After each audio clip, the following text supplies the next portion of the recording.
Zhou Bo-169 BC, was a founding general and prime minister of the Western Han dynasty, an important figure in stabilizing the early Han Empire. He was a fellow townsman of Emperor Liu Bang, the founding ruler of the Han, both natives of Pei and Suzhou. Zhou Bo's ancestors were poor migrants who had moved to Pei County from another region. They owned no land or property and survived solely through manual labor. Zhou Bo himself was poorly educated and had little cultural learning, but he had a strong desire to escape poverty. Physically strong and hardworking, he took on any job that could earn him money. He once made a living by weaving and crafting silkworm breeding tools. When there were funerals in his village, he would play the flute and pipe to perform mourning songs and help organize the ceremonies. He had also served as a soldier skilled in archery. Zhou Bo was an honest and sincere man who never used his strength to bully others. When the peasant uprising broke out at the end of the Qin dynasty, Zhou Bo joined Liu Bang and served as his personal attendant. During the wars against the Qin and later between Chu and Han, Zhou Bo's potential was fully revealed. He was loyal and brave, following Liu Bang faithfully from beginning to end without ever wavering. Through repeated military achievements, Zhou Bo gradually earned Emperor Gaozu Liu Bang's trust and was steadily promoted. After Liu Bang founded the Han dynasty, Zhou Bo was granted the title Marquis of Jiang, with his fief in Jiang County, ranking first among the marquises, just below the princes. On his deathbed, Liu Bang told Empress Liu that the man capable of securing the Liu family's rule over the empire was Zhou Bo, and that Zhou Bo could be appointed Grand Commandant. In 189 BC, Emperor Hui of Han appointed Zhou Bo as Grand Commandant. At that time, Empress Liu had seized absolute power, and members of the Liu family controlled the central government and the military, eliminating opponents and endangering the Liu family's rule. Many officials were privately worried, but Zhou Bo remained cautious and low-profile, outwardly avoiding conflict with the Liu brothers. In secret, however, he built close ties with veteran officials and generals loyal to the Liu clan, uniting them with the remaining Liu princes and their regional forces. They waited for the right moment to strike back, overthrow the Liu family's usurped regime, and restore the Han dynasty under the Liu family. In July of 180 BC, Empress Liu Ji passed away. Deprived of their protector, the members of the Liu clan were seized with panic and confusion, and some plotted rebellion. However, they were swiftly suppressed by a coalition of veteran ministers and the Liu princes, led by Liu Xiong, king of Qi and eldest grandson of Emperor Gaozu Liu Bang, along with his brothers. The puppet Emperor Liu Heng, whom Empress Liu had placed on the throne, was also removed. During the palace battles to eliminate the Liu clan, Liu Zhang killed the Chancellor Liu Chan and rendered the greatest service. Just as the ministers were discussing installing Liu Zheng's elder brother, Liu Xiong, as the new emperor, Liu Zhe, king of Langia, who had earlier been deceived and detained by Liu Xiong, who also took command of Langia's forces, strongly opposed the idea. Liu Zhe said, "The king of Qi's uncle, Si Jun, is a cruel and violent man, a tiger wearing an official's hat. The empire has only just avoided chaos because of the Liu clan. To make the king of Qi emperor would be to raise up another Liu faction. The mother of the king of Dai, Lady Bo, is an upright and virtuous woman. Moreover, the king of Dai is Emperor Gaozu's own son, still alive and the eldest among them. His succession as emperor would be rightful, and having such a kind and honest man on the throne would put the ministers at ease."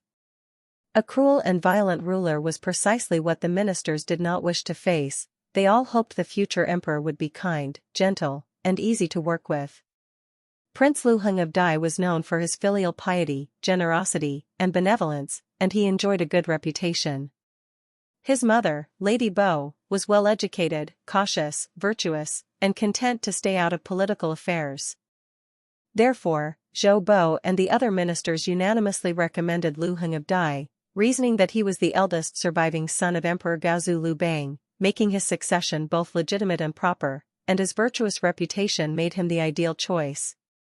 King Liu Xiong of Qi originally had the best chance to be recommended as emperor by the veteran ministers, but because of his deceitful nature, having deceived King Liu Zhe of Langia, he suffered retaliation and lost this precious opportunity. The ancient Chinese believed that evil begets evil, and good begets good, meaning that a person's good or bad deeds will ultimately bring corresponding consequences, whether favorable or adverse. This proverb serves as a moral reminder for people to do good and avoid evil. Through the united efforts of Zhou Bo and the other ministers, Prince Liu Heng of Dai ultimately ascended the throne, becoming Emperor Wen, the fifth emperor of the Han dynasty. After Emperor Wen's accession, Zhou Bo, the former Grand Commandant, was promoted to Right Chancellor. Chen Ping, the former Right Chancellor, was reassigned as Left Chancellor, and Guanyin was appointed Grand Commandant, thus forming a new central government. Chen Ping was naturally intelligent, fond of reading, and ambitious. By observing Prince Liu Heng of Dai's attitude and behavior during the transfer of imperial power, he realized that the future emperor would be a wise ruler, but not the easily controllable novice that many veteran ministers had hoped for. Therefore, Chen Ping voluntarily yielded his position to Zhou Bo, willingly accepting demotion to Left Chancellor. His understanding of his duties earned him Emperor Wen's admiration. Zhou Bo was different, he was uneducated and looked down on scholars. He also resented ministers who valued learning over military skill yet held high positions. Now, as Right Chancellor ranking above Left Chancellor Chen Ping, his pride swelled, and he became arrogant and self-satisfied. At first, Emperor Wen treated Zhou Bo with great respect. After court audiences, he often personally saw him off. Minister Yuanong, who adhered strongly to Confucian principles, emphasized hierarchy and proper conduct according to ritual, insisting that no one should overstep their bounds. Yuanong, being outspoken and willing to offer candid advice, was greatly displeased by Zhou Bo's arrogance. He asked Emperor Wen, "Your Majesty, what kind of person do you consider the Chancellor to be?" Emperor Wen replied, "The Chancellor is a minister who helps support the state." Yuanong said, "The Chancellor is merely a meritorious official, he cannot be called a minister of the state. A minister of the state should share in your Majesty's fortunes and misfortunes." When Empress Liu held power, the Liu clan acted recklessly, arrogantly claiming kingships, putting the Liu family's position in extreme danger.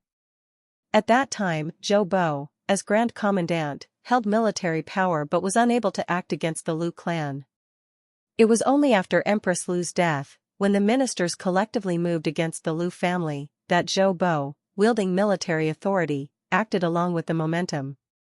Therefore, he could only be called a meritorious official, not a minister of the state. Zhou Bo often displayed arrogance and even bullied the emperor, yet His Majesty was humble and yielding, showing no proper court etiquette. Yuanong privately believed that the emperor should not behave in this way. Emperor Wen accepted Yuanong's advice, and over time, the ministers gradually became more disciplined in court, and Zhou Bo began to feel respect and awe toward the emperor. When Zhou Bo learned that all this had been prompted by Yuanong, he harbored resentment. Soon after, he encountered Yuanong and said, "I have a friendship with your elder brother Yuan Kuai, yet today you, a mere boy, speak against me in court." Yuanong stood his ground and did not apologize. In August of 179 BC, by which time Emperor Wen of Han had gradually become familiar with state affairs, he asked Right Chancellor Zhou Bo during a court session, "How many cases are adjudicated in the country each year?" Zhou Bo apologized and replied, "I do not know." Emperor Wen then asked, "What is the total annual revenue and expenditure of the country?" Zhou Bo again apologized, admitting he did not know, sweating profusely and ashamed that he could not answer.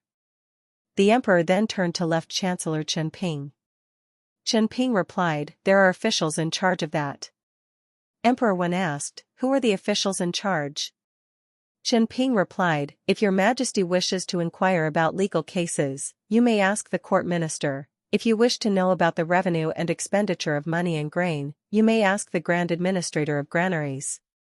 The emperor then asked, "If each matter has its own official in charge, then what are the affairs that you personally oversee?" Chen Ping humbly apologized, saying, "I am but a fearful and trembling servant. Your Majesty does not know my limited talent, yet has compelled me to serve as Chancellor. A Chancellor should not concern himself with every trivial matter. The responsibility of a Chancellor is to assist the Emperor, externally, to pacify and manage the barbarians and the princes, internally, to care for the people, allowing ministers and officials to each fulfill their duties." Emperor Wen praised him for his answer. Right Chancellor Zhou Bo was greatly ashamed. After the court session, Zhou Bo complained to Chen Ping, saying, "Why didn't you teach me how to answer these questions beforehand?" Chen Ping smiled and replied, "You hold the position of Chancellor, do you not know the duties of a Chancellor? If His Majesty were to ask how many thieves there are in Chang'an, would you also have to scramble to give an answer?" At that moment, Zhou Bo realized that his abilities were far inferior to Chen Ping's. The ancient Chinese said, "In learning, some come before others, in skills, each has their specialty." Everyone has their own area of expertise in different fields of knowledge and skill. A general who values military strength over scholarship should never look down on a strategist who values intellect over martial ability.